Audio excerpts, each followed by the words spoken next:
musyibbaha fil adah. Enak ya kalau ngaji sambil nyanyi gini ya. Kalau ada gitarnya gimana ya? Lebih khusyuk. Maksud tujuan niat adalah at-tamyizu lil ibadah, untuk membedakan sesuatu itu ibadah mimma yakunu syibbaha fil adah. Ya, mana ibadah, mana adat itu bisa terdeteksi melalui niat. Maksuduhu tamyizu lil ibadah mimma yakunu syibbaha fil adah.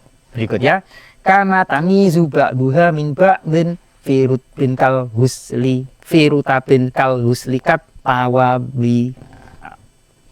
Suara aman ya? Aman. Apa sih tujuan ibadah? Apa tujuan niat? Tujuannya adalah pertama untuk membedakan mana ibadah dan mana adat, mana budaya, mana aktivitas budaya. Kama tamizu ba'duha min ba'din fi rutabin kal husli kat tawabi. Sebagaimana juga satu ibadah itu punya kualitas yang berbeda. Nah, yang membedakan kualitas ibadah niatnya. Tapi ini kita nanti bicaranya lebih ke fikih ya, bukan tasawuf ya. Lebih ke fikih. Nanti kita bahas lebih detail sambil ngobrol-ngobrol. Falam takun tusratu fi ibadatin lam tashtabi hayatuha bi adatin, atau dibaca waqaf. Falam takun tusratu fi ibadah lam tashtabi hayatuha bi'ada kadzalikat turuku mak khilafin fi ba'diha wan nadbu'i rikhafin. Kita kadang meninggalkan sebuah aktivitas. Nah, itu perlu niat apa enggak sih? Nah, ini ada minuman keras nih. Ya. Saya nggak mau minum. Nah, itu butuh niat apa enggak? Nah, itu. Tapi di sini mak khilafin, ada perbedaan pendapat. Wa yushratu ta'yinu fi ma yaltabis duna siwahu fahfazil asla waqis. Ibadah yang tidak ada duanya dengan ibadah yang lain itu tidak disyaratkan ta'yin. Artinya kalau ibadah itu ada keserupaan dengan ibadah yang lain berarti butuh ta'yin. Ta'yin itu kalau sholat usolli itu namanya qasdul fi'al. Az-zuhro. Nah, zuhur itu namanya ta'yin. Nah, ta'yin itu dibutuhkan ketika aktivitas ibadah itu tasyabuh atau ada kemiripan, ada keserupaan dengan aktivitas ibadah yang lain. Gerakannya sama, tapi nilainya beda. Nah, dibedakan dengan niat. Nah, itu yang dimaksud dengan wa yushratu ta'yinu fi ma yaltabis duna siwahu fahfazil asla waqis. Wa kullu ma li niyatil fandif taqor faniyatut ta'yini fihi tu'tabar wastafniyan min dzalikat tayammuma lil fardhi fil as-sahih indal ulama. Ada pengecualian tidak disebutkan takyinnya, kefarduannya. Nah, sudah. Jadi ini at-ta'arud bil fardiyah, menyebutkan sebuah aktivitas itu fardu atau tidak, itu wajib kalau status ibadahnya fardu. Jadi kalau usolli fardhu zuhri, fardunya harus muncul. Tapi kalau witir nggak perlu. Usolli sunnatal witri, usolli sunnatat tarawih, sunnahnya nggak usah muncul, nggak apa-apa. Tapi kalau fardu wajib. Wa haitsu ma'ayyina wat ta'yinu la yushrat. Wa haitsu ma'ayyina wat ta'yinu la yushratu tafsilan wa akhta batala. Sesuatu yang tidak disyaratkan untuk ditakyin, kok kita malah mentakyin dan ternyata takyin kita salah, maka menyebabkan batalnya ibadah kita. Kita tidak disyaratkan mentakyin ketika sholat, menyebutkan makmuman kepada siapa nama imamnya, makmuman lillahi ta'ala.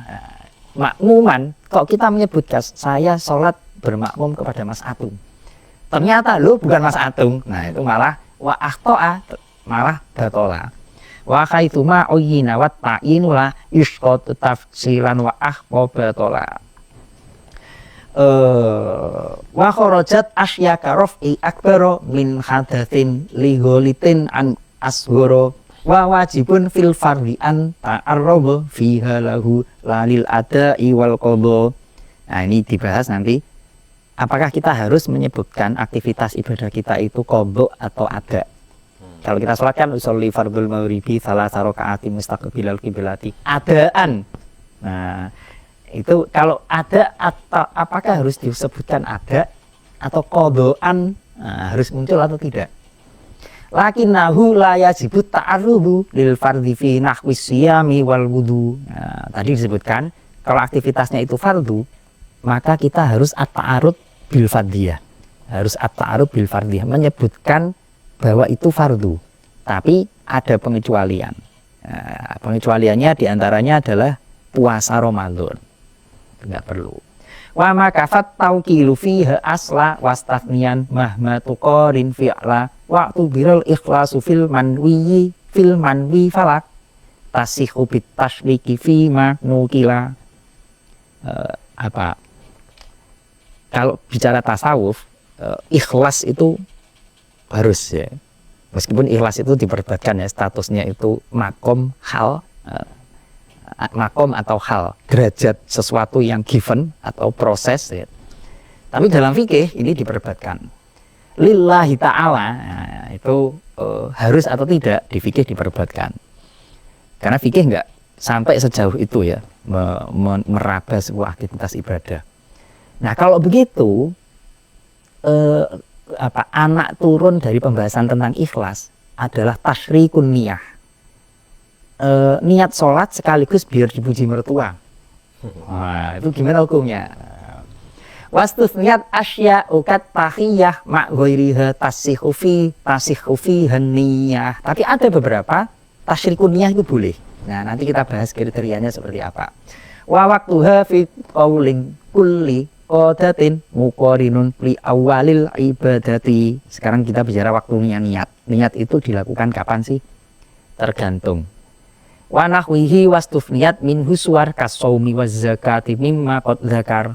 Kalau jadi awal niat itu tempatnya adalah di awal ibadah. Kecuali beberapa hal, diantaranya kasaumi waz zakati mimma qad zakar. Puasa dan zakat itu tidak diharuskan niat di awal ibadahnya. Wah. Mungkin kita lanjutkan dengan ngobrol-ngobrol aja, mungkin Mas Tum. Ini kita bahas sambil ngobrol-ngobrol ya. Nah, ini sebelum kita ngobrol Mas Rizal, mungkin ada penjelasan khusus dari Syekh Yasin. Nah, karena tema kita kan Syekh Yasin juga ya, konteks Nusantara. Apakah misalnya beliau menyebutkan bahasa-bahasa lokalnya, atau mungkin ada kasus-kasus yang dia jumpai di Nusantara, tidak di Mekah gitu. Atau hal-hal lain yang menjadi pembahasan khusus dari Syekh Yasin di bait-bait yang jenengan baca tadi. Ada apa enggak? Baik. Kalau sependek pemahaman bacaan saya terhadap teksnya Syekh Yasin Padang, rasanya kok beliau hampir tidak menyebut tradisi di Nusantara ya. Jadi beliau murni mengutip para ulama Timur Tengah ya. Nah, ini diantaranya nih ketika misalkan menjelaskan tentang niat. Bentar. Kita buka kitabnya di halaman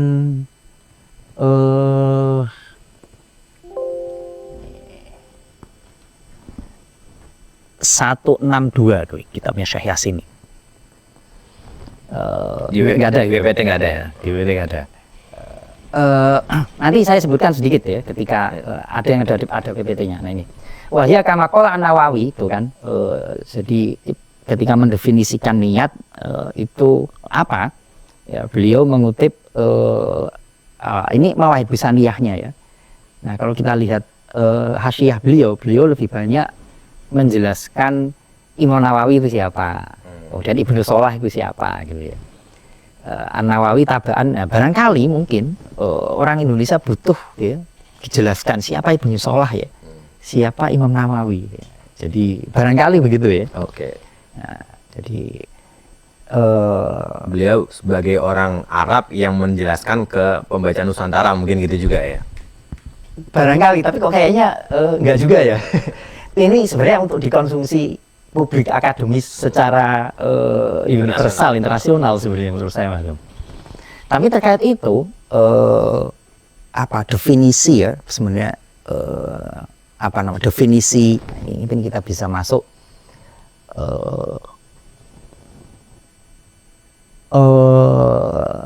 kita lihat di PPT adanya, PPT halaman 22. Nah ini ya, maaf di PPT apa namanya di halaman 22 PDF.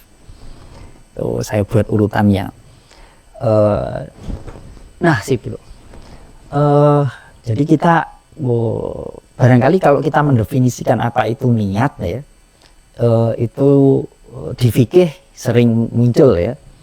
Nah ini diperdebatkan juga oleh para ulama ya. Dan ini saya kutip dari Asbah wa Nadhair ya, kitab induknya Fawaidul Janiyah. Dan saya rasa di Fawaidul Janiyah juga disinggung. Cuma ini urutannya lebih mudah, saya pakai di Asbah wa Nadhair. Jadi gini, ketika bicara niat itu apa sih? Kadang kita, saya udah niat tahajud, tapi ternyata kebablasan tidur. Nah, niat itu sebenarnya gerakan hati ya, gerakan hati. Nah, gerakan hati itu, ini saya agak kesulitan juga nih menerjemahkan ke dalam bahasa Indonesia seperti yang ditanyakan Mas Atung tadi ya. Iya. Niat itu apa? Ternyata di dalam terminologi bahasa hati itu ada banyak istilah ya. Nah, yang pertama ada al-hajiz. Hajiz itu mayul kofiha, sesuatu yang pas pertama nempel. Nah itu namanya hajiz. Nah ketika sesuatu yang nempel, mohon maaf, kita misalkan melihat makanan. Nah indera kita menangkap melalui mata, terus ditransfer ke hati, itu makanan. Nah itu hajiz. Terus makanan itu kita rawat di dalam hati, akan kita apakan? Nah itu khotir. Nah ketika sudah yaqa'u fiha minat taradud hal yaf'alu aula, ini makanan saya makan atau enggak ya? Nah itu namanya hadithun nafsi. Nah ini bahasa Indonesianya apa tuh satunya? Jadi pertama saya nangkep, ini roti ini, ini kopi ini. Nah itu hajiz. Nah itu memori itu kita rawat di dalam hati. Nah itu namanya khotir. Nah ketika kita mulai muncul, ini saya makan apa enggak ya? Nah itu hadithun nafsi namanya. Itu apa deh bahasa Indonesianya ya? Keren orang psikologi ya. Di psikologi ini. Itu tahapan-tahapan. Tahapannya. Nah nanti fikih kira-kira punya konsekuensi hukum itu gimana? Nah setelah hadithun nafsi, setelah ini saya makan apa enggak ya? Nah berikutnya ada al-ham, tarjihu qasdil fi'li. Ketika kita sudah memilih untuk akan melakukan, nah, itu namanya ham. Nah kalau sudah oke, saya akan kerjakan, itu namanya azm. Nah, azm. Quwwatu dzalikal qasdi wal jazm bihi wal jazmi bihi. Nah ketika kita sudah oke, ini akan saya makan, nah, itu namanya azm. Nah dan ini belum ada niat ya? Nah azm ini dalam terminologi fikih bisa juga bermakna niat nantinya. Ya, bisa juga bermakna niat, karena niat ini terlalu spesifik. Nanti disebutkan Imam Nawawi, ada irodah, ada azm, ada apalagi itu khotroh, nah, itu mutakoribah. Taruhlah ada perbedaan, itu tidak banyak. Nah, kita kalau mau gampang ikut Imam Nawawi saja. Jadi ketika Imam Nawawi mensyarah Sahih Muslim, beliau menjelaskan itu mutakoribah tuh ya. Tapi kalau diteliti detail ini ada perbedaan. Nah ini memang ini akan ada banyak perbedaan para ulama ketika membuat proses dari hajiz menuju khotir dan seterusnya. Memang ada perbedaan. Nah ini kita merujuk ke rumpunnya Asbah wa Nadhair, Fawaidul Janiyah, Mawahibus Saniyah. Ini rujukannya di sini. Nah, sekarang kalau konteksnya di sini, kalau hajiznya itu maksiat, itu mulai kapan dapat dosa. Tapi kalau hadisnya itu hasanat, sejak kapan dapat pahala? Argo efektif dan argo argonya efektif itu kan. Argo iya kira-kira gitu. Itu sejak kapan? Nah ini ada banyak perdebatan, tapi saya lebih sepakat ini. Kalau kebaikan, meskipun baru ham saja, itu ulama ada yang mengatakan sudah dapat pahala. Tapi kalau maksiat enggak, selama belum azam, saya niat mau bunuh orang, selama belum Kelakuan. saya wujudkan, bahkan belum saya sampaikan, itu belum berdosa. Tapi berbeda kalau saya azam mau sholat tahajud, ternyata enggak. Itu Dapat juga. bisa dapat. Bisa ya, bisa jadi enggak, bisa juga enggak, tapi bisa. Dapatnya berapa nggak tahu ya. Tapi kalau niat melukai sama niat membunuh itu kan kadang-kadang adanya beda, Kak. Iya. Itu. Jadi mungkin akan jadi masalah maksudnya. Ketika kita niat membunuh nih. Membunuh berarti kan targetnya mati. Sampai mati ya. Tapi ketika cuma ada luka aja tuh harganya segimana tuh? Berarti yang dinilai adalah melukainya. Dia belum dapat dosa melukai. Kalau cuma Kepengen. punya kepingin, Keinginan. punya Tapi ada kebalikan lagi misalnya. Gua bacok lu. Kan kita niat membacok kan, tapi akhirnya berat hati ya. Jadi masalah juga. Kalau ngomongin Padahal niatnya mau bacok doang. berat, ya menurutnya berat di niat sama berat di akibat. Nah, itu nanti ada di pembahasan di sini. Di antara fungsi niat adalah membedakan kualitas hukumannya nanti. Jadi kalau dia niatnya membacok, kok ternyata orangnya meninggal, hukum asalnya adalah dia hanya dikenai pahala hukum apa kok pahala hukuman bacok, tidak membunuh. Jadi kayak Tapi mungkin seperti berapa ada di kriminal tuh di kriminologi ada istilah pembunuhan berencana. Berencana. Nah itu dalam bahasa fikih ada Iya.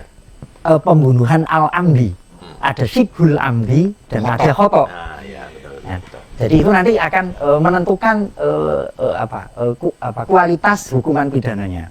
Tapi niat yang ada di hati itu juga nanti akan diteliti secara fikihnya, zahirnya. Jadi dia ngomongnya cuma melukai, tapi alat yang digunakan melukai pisau. Terus organ tubuh yang dituju itu area yang memungkinkan orang untuk mati. Rawan. Nah kalau gitu dia meskipun berapologi untuk enggak kok saya cuma pengen melukai, itu nggak bisa diterima. Karena secara fisik alatnya memang lazim digunakan untuk membunuh. Anggota tubuhnya memang anggota tubuh yang vital ya. Jadi itu bukan asita. jadi begitu.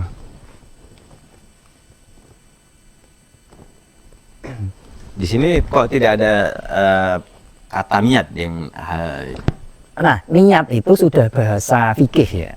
Nah, ini bahasa proses hati. atau niat itu bahasa Islam gitu ya. Bahasa fikih. Begitu ya. Bahasa fikih. Jadi gini, Pra Islam orang Arab belum tahu niat itu apa gitu ya.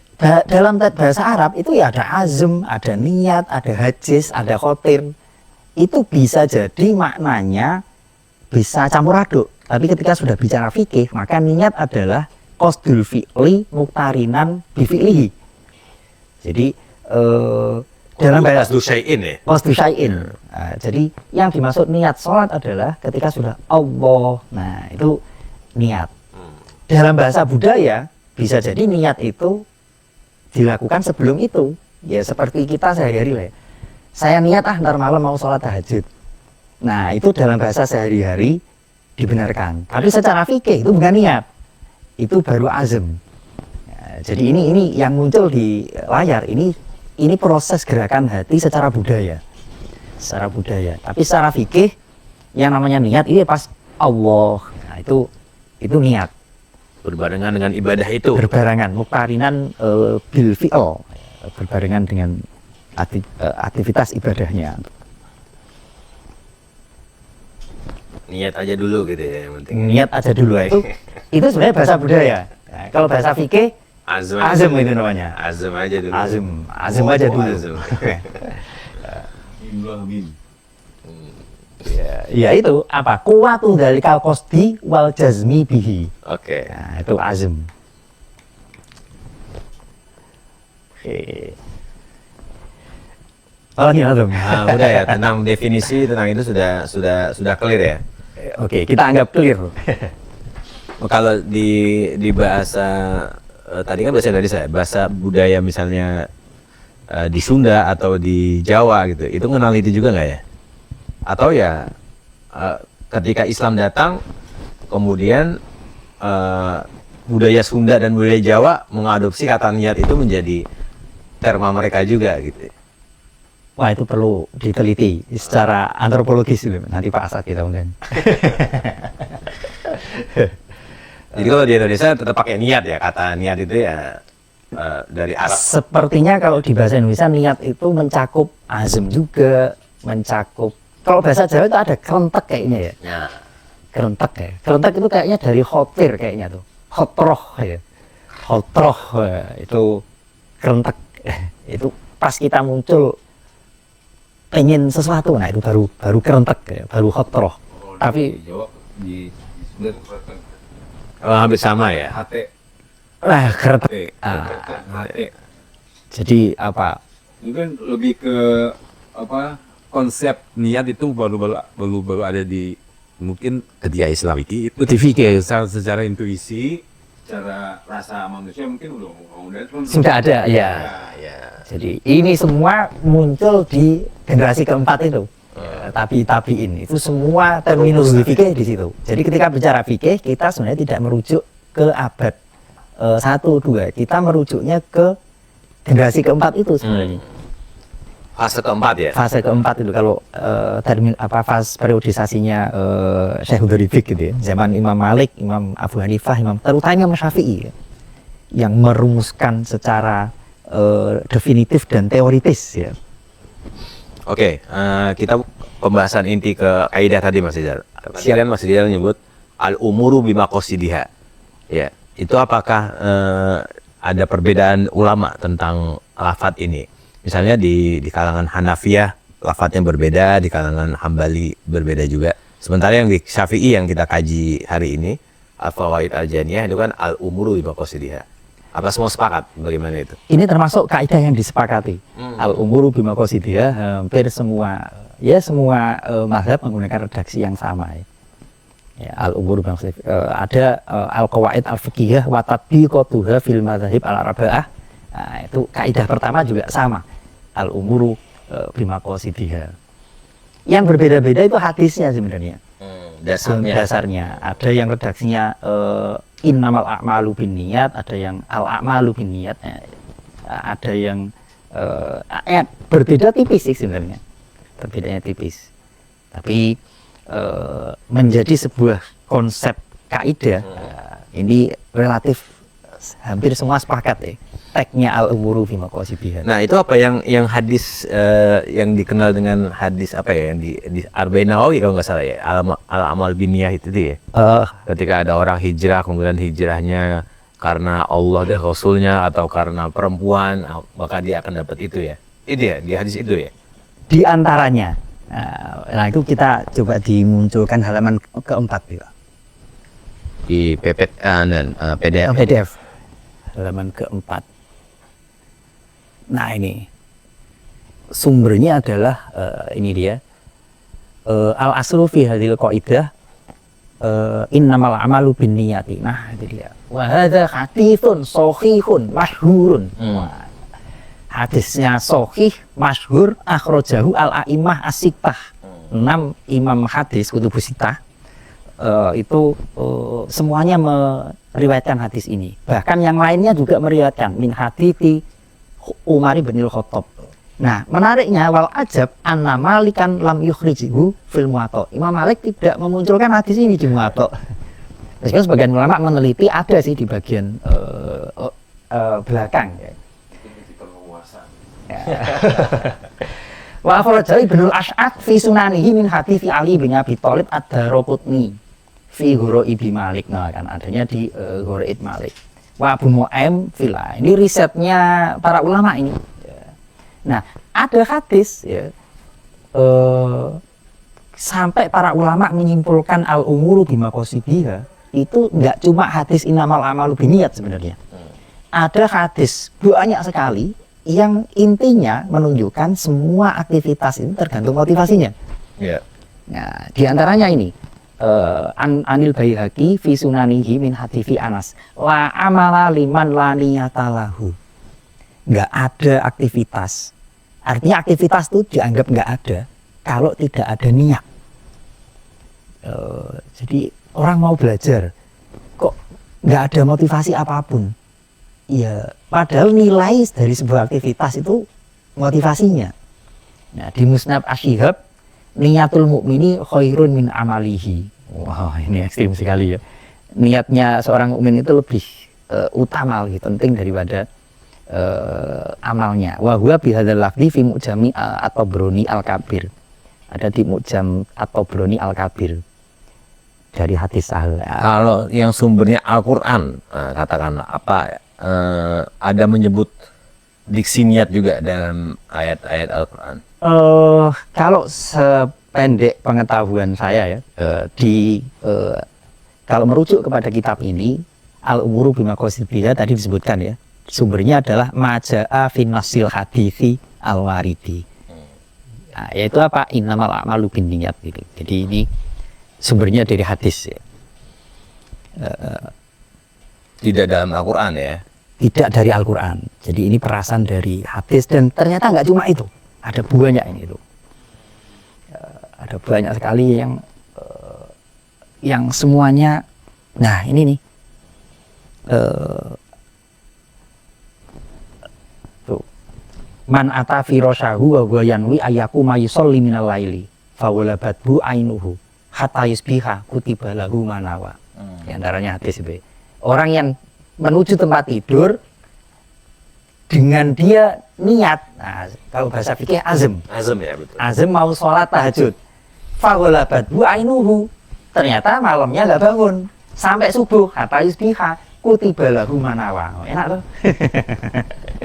Jadi tapi kalau sekali dua kali ya dicatat lah sama malaikat. Tapi kalau tiap malam begini kayaknya malaikat juga tahu ya.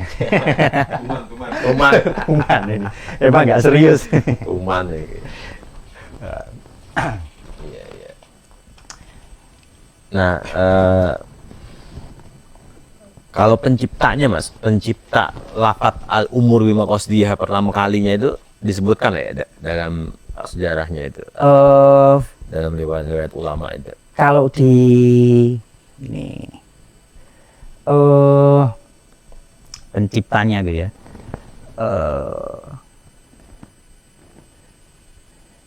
Di apa namanya? Atau itu satu ulama kemudian dikutip-kutip akhirnya pada sepakat atau ada rapat ulama untuk menyetuskan mana nih? Di Asbah wa Nadhair disebutkan ba'dul fudhola ya.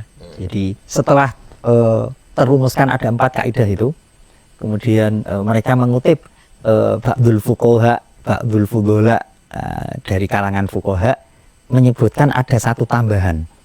Tambahan itu adalah innamal a'malu binniyat. Ya, ini yang mungkin kemarin sudah kita bahas ya. Yang kemudian oleh As-Subki, kaidah yang baru disusulkan itu disarankan untuk mestinya ini naik ke yang pertama.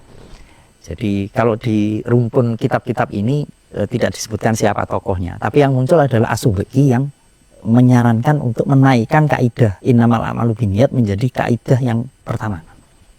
Yang secara urutan waktu dia ditemukan belakangan kan sebenarnya. Tapi kemudian disarankan oleh As-Subki naik menjadi kaidah yang pertama. Dan memang sengaja lafaz pertamanya itu jamak ya, al-umur bukan al-amru. Ya, dibikin jamak. Bimaksudi ya misalnya.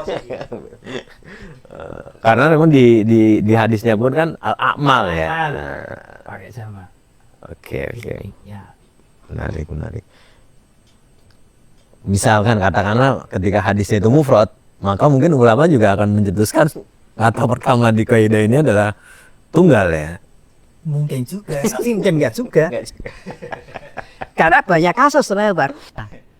Ternyata banyak kasus contoh sehingga ya mungkin agak kecil kayaknya kemungkinan Nah, sekarang coba bagaimana menerapkan kaidah ini dalam ibadah sehari-hari, Mas. Katakanlah tadi Mas Dian sudah sholat ya. Katakanlah ketika wudhu, ketika puasa, atau ibadah-ibadah haid. Apakah ada kekhususan dan persamaan? Nah, ada itu adalah haji. Penerapan kaidah ini Ya, penerapan at-tatbiq. di halaman 7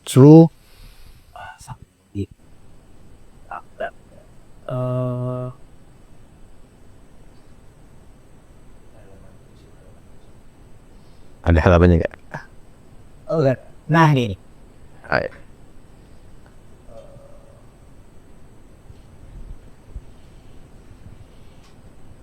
Sab'una babat.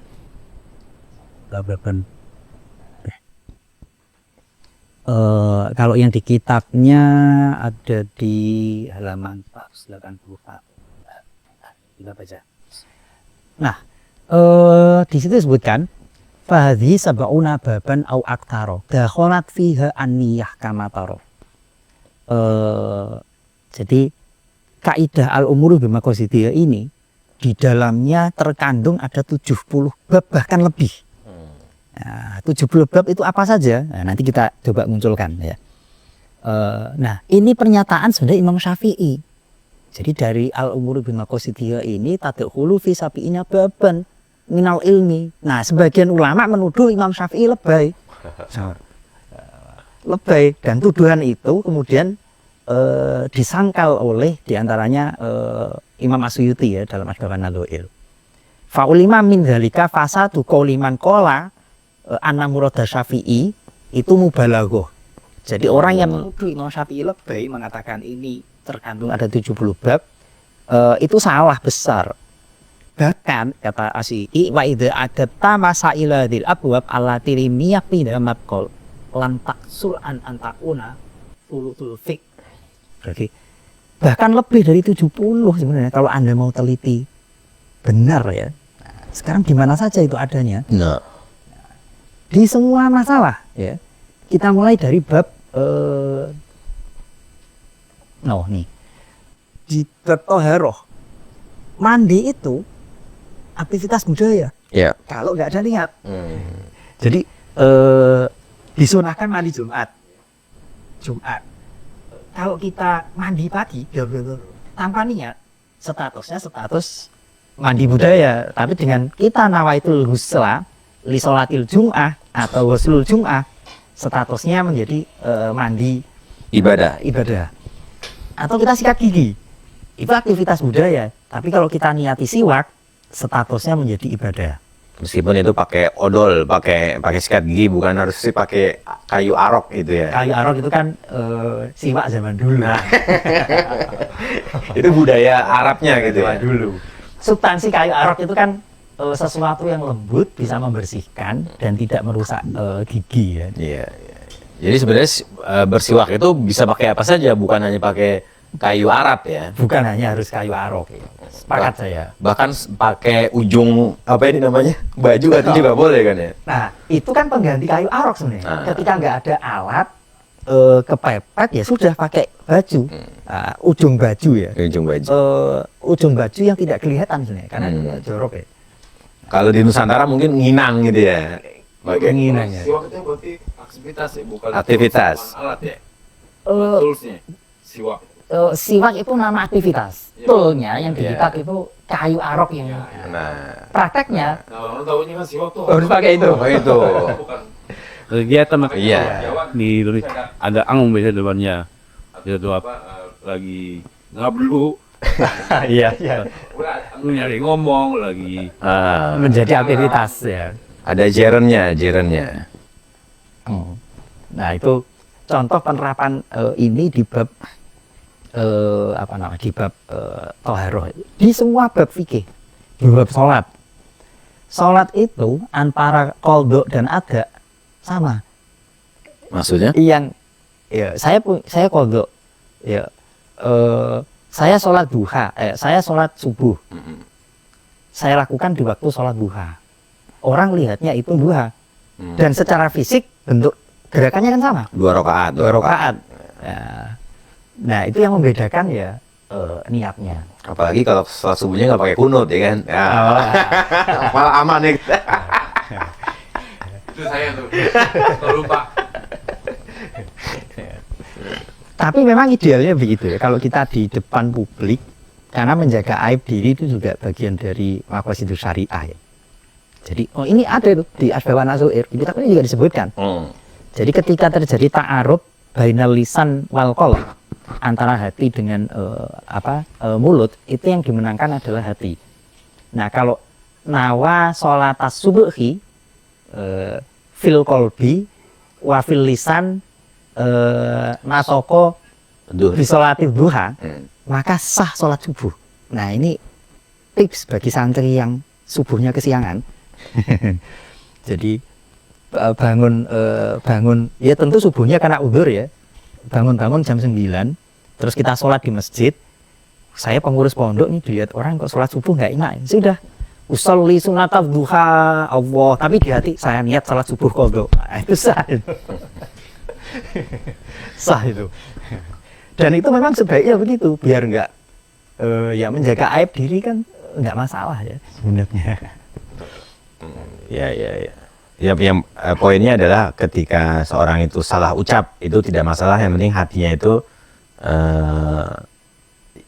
yang dinilai fikih adalah hatinya. Bahkan nggak salah pun yang dinilai hatinya. Sengaja ngomong saya niat sholat subuh, tapi hatinya saya niat sholat duha, mulutnya, tapi hatinya sholat subuh. Sah itu sholat subuhnya. Sah. Karena mahallun niyah itu kan al-qalbu ya, di hati. Nah itu di bab sholat, di bab zakat juga sama. Zakat dan sedekah kan sama. Ya. Mengeluarkan uang yang membedakan niatnya. Terus puasa, kemudian nikah, di muamalah, kitabah, wasiat, nikah, wakaf dulu. Semuanya ada tuh. Wasailul qurub.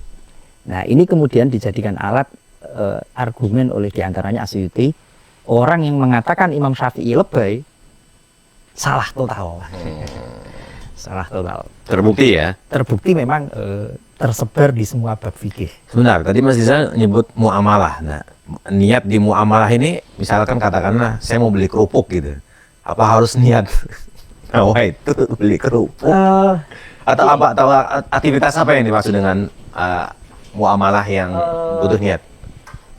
Nih, saya kayaknya tadi memasukkan contoh nih. Contoh di muamalah ini diperbankan sekarang kepake ini. Nah ini ada Bai'ul Ainah Tawarruk. Nah ini halaman 34 tuh. 34 gambarnya Vespa. Gambar Vespa. Jadi gini, ada transaksi sebelum masuk ke sini gini deh, untuk memudahkan. Bab nikah yang paling enak nih. Sebelum masuk ke contoh ini. Nah ini, sebelum masuk ke contoh ini, nikah muhalil itu kalau by design boleh nggak? Nggak boleh. Jadi orang hatta tankiha zaujan ghairah. Sebentar, mungkin bisa dijelasin dulu muhalil itu siapa? Oke. Jadi kalau orang sudah suami istri, istrinya ditalak 3, habis masa iddah. Nggak usah habis masa, nggak bisa deh, nggak masalah sebenarnya.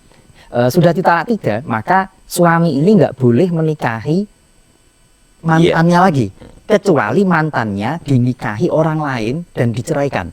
Nah, pihak ketiga ini namanya muhalil. Muhalil itu kalau dia niatnya nolong agar bisa balikan lagi ya, orang ini dengan mantannya, hukumnya haram. Nggak ada komunikasi lah, harus ya. Harus natural. Dinikah orang lain terus diceraikan, natural. Nah itu boleh. Tapi kalau by design, nah itu namanya al-umuru bimaqasidiha. Artinya ada tujuan Anda menghalalkan barang haram. Nah itu hukumnya nggak boleh. Jadi muhalil itu kalau tidak by design, tidak ada kesepakatan, hukumnya sah, boleh. Tapi kalau by design, hukumnya malah haram. Sama ya, dalam konteks niat di muamalah mirip itu contohnya. Nah, contoh yang banyak terjadi ini. Ada semua sepakat riba itu haram. Ya, semua sepakat. Nah, sudah sejak zaman dulu orang ngakali hukum. Jadi ada namanya bai'ul inah, ada namanya tawaruk. Bai'ul inah itu adalah siasat riba. Apa itu? Bai'ul inah adalah ayabi asyai'an min ghairihi bi tsamanin muajjalin. Ya. Wa yusallimahu ilal mustari tsumma yashtariyahu qabla qabdi tamani, tapi bi tamani naqdin yang aqalla min dalikal qadar. Jadi contohnya begini. Mas Atung butuh uang. Ya, mau pinjem uang 10 juta ke saya.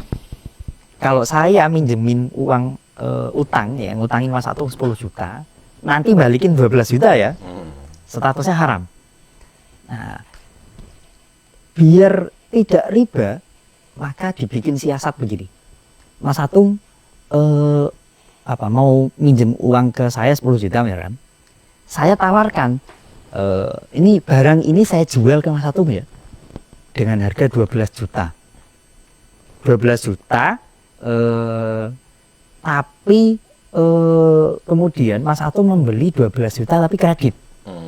Jadi ini saya serahkan Mas Atung 12 juta. Kan aneh, Mas Atung butuh duit, malah saya tawari barang. Tapi cerdiknya orang-orang begini. Jadi 12 juta ini dibayar Mas Atung kredit. Tapi sebelum Mas Atung menerima barangnya, sudah akad lagi dengan saya. Akan menjual ke saya dengan harga 10 juta. Paham ya? Iya, iya. Jadi Selisih 2 juta. selisih 2 juta. Saya jual ke Mas Atung 12 juta kredit ya. Tapi langsung Mas Atung jual ke saya 10 juta cash. Artinya pada saat yang sama Mas Atung dapat uang 10 juta cash, tapi punya utang cicilan 12 juta. Keren kan? Disebut riba. Mananya riba? Perang jual beli. Tapi itu bisa gitu yang tadi ini yang si Pung tadi. Nah, al-umuru ya. Kalau diniati by design menyiasati riba haram. Tapi kalau tidak by design, jadi memang Mas Atung butuh duit. Terus ternyata menjual pada saat itu memang Mas Atung mau membeli motor saya misalkan. Terus di tengah jalan, oh iya ya, mau saya jual ya. Terus dijual lagi ke saya. Nah, itu kalau by design hukumnya haram, namanya khilah riba. Nyiasati riba. Orang dulu pinter-pinter ngakali fikih. Nah, itu kalau 3 pihak namanya tawaruk. Nah, di perbankan itu sekarang kepake itu. Ada bank yang butuh likuiditas ya. Saya ngutip contoh ini, sampai ini keluar fatwa ya dari AAOIV, Accounting and Auditing Organization for Islamic Financial Institution, karena itu memang dipakai di metode itu di bank. Jadi bukan ada yang pernah pakai begitu, bank syariah, bank umum ada yang pakai. Jadi bank yang butuh likuiditas dia jual belinya dulu tadi polanya. Ya, cuma kalau 2 pihak namanya bai'ul inah, kalau 3 pihak namanya tawaruk ya. Sampai ada fatwa dari AOIV nggak boleh. Tawaruk laisa sihutun min syahil istifmar awit tambil. Tawaruk itu bukan satu produk investasi atau pembiayaan. Ini diharapkan. Oke, jadi niat di muamalah ini adalah desainnya itu ya, bukan seperti ibadah yang nawaitu usolli ya. Oh gitu ya. Biasa dikenal dengan istilah tawatuk, kesepakatan para pihak. Kesepakatan tawatuk. Itu bentuk lain dari niat sebenarnya. Jadi Bukan dari desain gua. iya. Jadi ini sekaligus membuktikan Imam Syafi'i bener ini. 70 bab tadi ya. Bahkan kalau mau diteliti lebih dari 70. Nah, tadi juga menarik tuh Mas Rizal mengungkapkan aktivitas yang bentuknya sama tetapi bisa punya nilai yang berbeda. Kayak misalnya mandi gitu kan ya. Nah, ketika misalnya aktivitas itu cuma satu, maka dia tidak butuh niat seperti azan. Azan itu kan cuma itu saja ya. Dia tidak ada aktivitas yang menyerupai azan. Maka ketika seorang muazin ingin azan, maka dia tidak perlu niat. Gitu ya. Begitu juga membaca Quran, kemudian ngaji ya, tidak perlu ada niat ya. Betul. Itu, nah, Aktu di halaman 9. Jadi aktivitas itu ada yang punya banyak fungsi, sehingga yang membedakan ini dilakukan untuk fungsi apa ya, niatnya. Nah kalau gitu ada fima syuriat aniyah li ajlihi, tadi natumnya udah saya baca deh di halaman 9 itu. Tujuan niat adalah yang pertama tamyizul ibadat minal adat, membedakan aktivitas ibadah dengan budaya.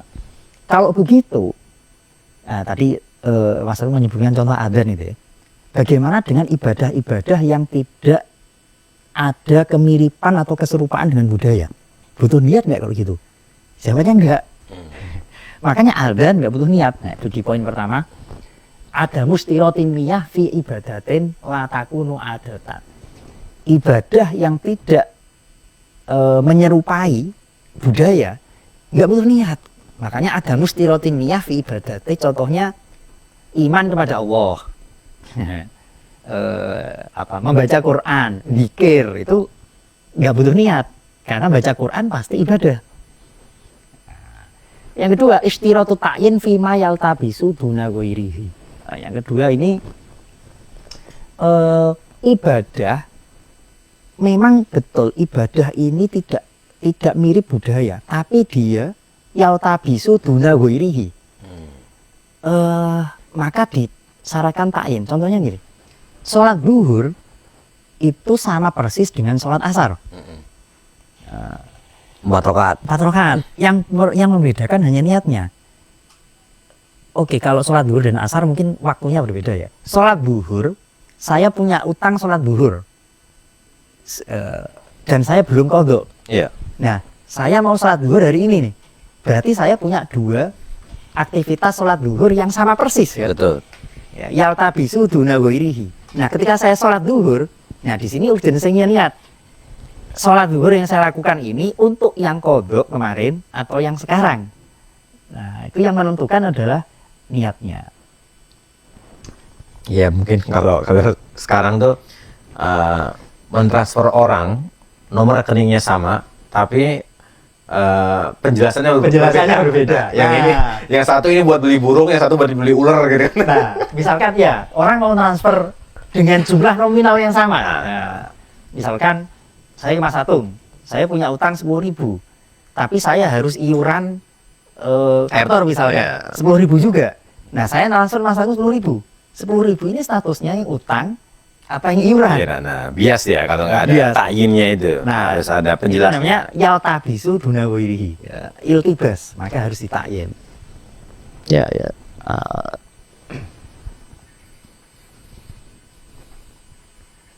Jadi kalau kita belajar fikih pakai rumusannya begini lebih enak ya. Nah, betul. Jadi lebih tertata lah. Jadi kita bisa meraba. Kira-kira. Ini ada sebuah pertanyaan yang agak nakal, Mas. Jenengan siap nggak, Mas? Coba. Kalau bisa dijawab. Katakanlah gini, ini pertanyaan nakal ini. Katakanlah hari ini semua orang yang bermadzhab Syafi'i itu kan ketika sholat itu kan niat usolli fardho titik-titik lah gitu. Nah pertanyaannya adalah apakah Kanjeng Nabi ketika sholat juga seperti itu? Gimana? Kanjeng Nabi Muhammad ketika sholat pun usolli apa seperti itu? Atau dunia? Ya. Nah ini ada agak gini nih, agak nakal nih. Begini, ini ada di bab mahalumiyah nih, biar nyambung nih. Nah, itu di halaman 15. Jadi gini, semua sepakat bahwa tempat niat itu di hati ya. Iya. Oleh karenanya kesimpulannya ada 2. Layak fi at-talafud bilisan dunahu. Hanya dengan melafatkan saja tanpa disebutkan di dalam hati nggak sah. Terus yang kedua, annahu la yushtaratu ma'al qalbi at-talaffudu. Jadi talafut itu tidak menjadi syarat. Jadi kalau ditanya Nabi dulu begitu apa enggak ya? Jawabannya adalah rumusan para ulama ini ya rujukannya Nabi. Cuma setelah diproses. Nah, adapun aktivitas nabinya sendiri, apakah nabi juga talafuzun niyah? Dalam banyak kasus iya. Cuma jangan dibayangkan talafuzun niyahnya nabi itu usolnya ya. Iya, iya. Lafadznya mungkin berbeda gitu ya. Berbeda. Apa namanya? Nawaitu saumahodinnya. Tapi nabi memunculkan apa yang ada di hati dalam lafadz. Nah, itu terjadi memang. Terjadi. Itu rumusannya begitu ya. Iya, iya. Misalkan ketika Nabi nanya ke Siti Aisyah ya, mau dahar ya, mau makan, ternyata Siti Aisyah nggak punya apa-apa. Di dapur nggak masak, terus Nabi, ya udah ini soimun. Nah, itu bagian dari talafuzun niyah. Ya saya ya sudah, kalau nggak ada makanan ya saya puasa aja. Puasa. Nah, itu talafuzun niyah kan? Iya, iya. Talafuzun niyah. Sebenarnya yang anak-anak gini jauh-jauh harus pakai sufi. Udah selesai itu Roy.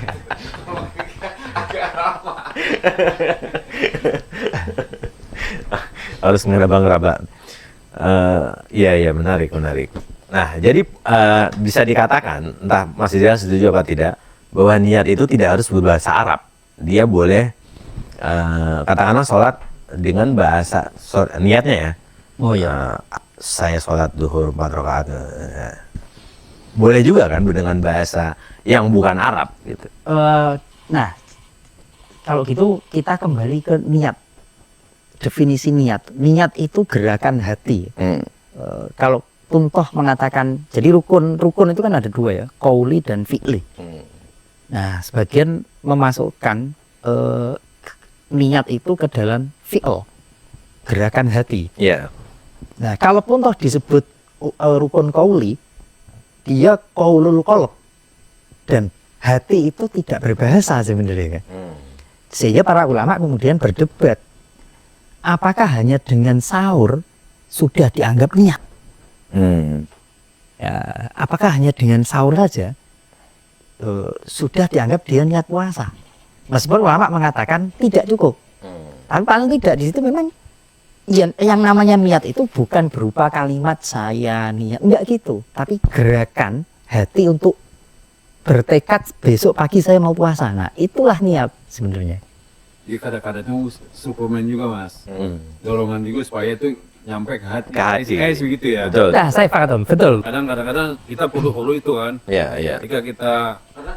Ketika saya misalnya mau kasih sesuatu, itu kan buat supaya lebih dalam itu, kadang-kadang mesti ngomong. Betul. Lebih mantap tuh, lebih terdorong gitu. Itu kayaknya ya, saya nggak tahu secara subjektif. Nah, apalagi ini, itu lihat maaf di halaman 14 tuh. Ini sangat relevan ketika membahas talafuzun niyah. Jadi Nah itu tempat niat itu waktu niat itu ada di awal ibadah. Jika awal ibadah itu berupa zikir, wajaba iktiranuha bikullil lafzi. Bayangkan kita menerapkan teori ini kalau nggak pakai talafut. Jadi niat sholat itu adalah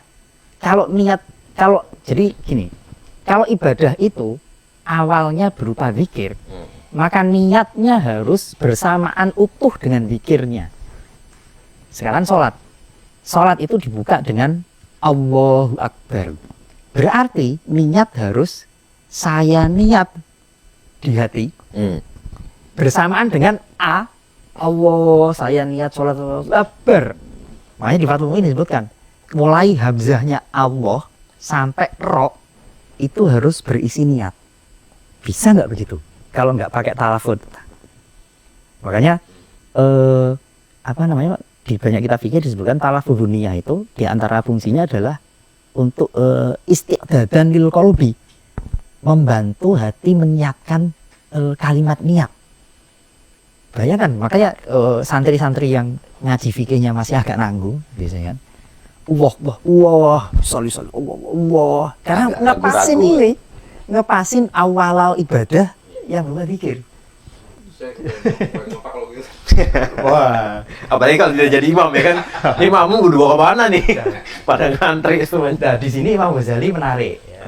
Di sini Imam Ghazali yakfi bi awalihi. Jadi yang penting berangkatnya bareng. Oke, yang penting berangkatnya bareng, sampainya nggak bareng nggak apa-apa. Oke. Jadi Allah saya niat sholat, nah, pertengahan zikirnya dia sudah tuntas niat, nah baru zikirnya selesai belakangan. Nah, itu diperbolehkan menurut Imam Ghazali. Annahu la yajibu istishaban ila akhirihi. Ada pendapat kil yang tidak harus istishab dari awal sampai akhir. Yang penting awalnya bareng, akhirnya nggak bareng nggak masalah. Wahtarohu al imamu wal Ghazaliyu. Nah, sebagai penutup Mas Rizal, ini ada pertanyaan, bolehkah menggabungkan niat? Jadi satu perbuatan niatnya dua. Nah, katakanlah ya satu, misalnya dia satu Muharram ini hari Senin. Jadi ketika dia puasanya satu kali tapi niatnya dua kali. Saya niat puasa satu Muharram dengan Senin. Nah, Sekali dayung 50.000 dapat. iya, nah itu gimana itu? Itu di halaman 12 Om. Itu dijelaskan panjang lebar di kitab Fawaidul Janiyah ini. Nah, itu saya buat versi gampangnya. Jawabannya ada yang boleh dan ada yang enggak. Di tafsil. Di halaman 12 sebutkan ada kasus, jadi dilihat dulu yang dikumpulkan itu ibadah dengan ibadah atau ibadah dengan budaya. Ya. Yang kedua, ibadah fardu dengan ibadah fardu atau ibadah fardu dengan ibadah sunnah. Nah, itu jawabannya ada tafsilnya. Yang pertama ya, contoh, menggabungkan ibadah dengan yang tidak ibadah. Ada yang boleh, ada yang enggak. Ya. Nah, di kitab ini dijelaskan. Contoh yang diperbolehkan apa? Mandi, kalau diniati mandi, dapat pahala mandi. Tapi di satu sisi mandi itu juga punya tujuan biar adem, biar seger. Sekarang saya niatnya double. Saya niat mandi, sekaligus niat biar seger. Nah, itu termasuk musyrik itu. Tasyrik itu. Tapi ini tasyrik musyrik yang diperbolehkan. Niat ibadah dengan niat plus niat biar seger. Saya niat puasa plus niat diet. Ya. Nah, itu boleh. Tapi ada yang tidak boleh. Contohnya, Niat puasa. idza dzabaha al-udhiyah lillah wali ghairihi. Saya niat menyembelih kambing untuk Allah dan untuk Mbah Garuhun misalkan. Nah, itu nggak boleh. Karuhun. Nah, ini kemudian kalau saya membaca beberapa kitab, saya simpulkan begini. Kalau arahnya sama, itu bisa. Tapi kalau arahnya nggak sama, nggak bisa. Jadi ibadah digabungkan dengan non-ibadah, kalau arahnya bisa sama, maka boleh. Mandi, niat gusel dengan niat biar seger, itu searah. Saya niat puasa dan niat diet, searah. Tapi niat nyembelih untuk Allah dan untuk Mbah Garuhun, nah itu beda arah. Jadi deteksinya gitu, kalau searah bisa sah, tapi kalau tidak searah, Tapi sama-sama nyembelih kan gitu ya. sama-sama nyembelih, tapi arahnya kan berbeda. Satu jalur tapi dua lajur. Nah. Nah, iya. Ya. Oke. Nah, ada banyak, waktunya cukup nggak? Tapi sebenarnya kalau saya boleh berpendapat sendiri Mas Rizal, kayaknya kalau ibadah digabung gitu kayaknya perhitungan sekali sih sama Gusti Allah itu. Kalau pengen puasa itu ya puasa sendiri dulu lah. Jangan digabung-gabung lah. mau sholat ba'diyah akan qobliyah duhur, aku sekalian tahiyatul masjid. Sekalian ba'diyah wudu, sekalian Kok pengiritan gitu. Nah, itu dia. Kalau pengen sholat aja lah, satu aja cukup. Tapi itu berkualitas kan itu. Tapi nggak tahu ya itu masing-masing. Nah, itu ada penjabarannya. Di slide tadi tuh saya munculkan semua itu sebenarnya. Berarti itu menggabungkan ibadah fardu dengan ibadah sunnah. Nah, kalau itu ada yang dua-duanya sah, ada yang tandingnya saja yang sah, ada yang sunnahnya saja yang sah, ada yang batal total. Ada yang batal total. Contoh yang dua-duanya sah. Ini waktunya udah ini ya, mau buka ini. Nah, berarti besok kita sebelum ke kaidah kedua kita masih lanjut kaidah pertama kali ya. Boleh. Nanti yang tersisa-sisa kita ini ya. Terima kasih Ya. Terima kasih teman-teman, seru sekali ini. Bab pertama niat ini banyak sekali yang bisa dipertanyakan. Nanti kita gabung di YouTube selanjutnya, insya Allah di episode kaidah kedua, kaidah. Terima kasih dan mohon maaf, semoga bermanfaat buat kita semuanya. Barakallahu kita fitina badi yudroh. Saya Sapat dalam bebas dengan teman kita nasi. Wassalamualaikum warahmatullahi wabarakatuh.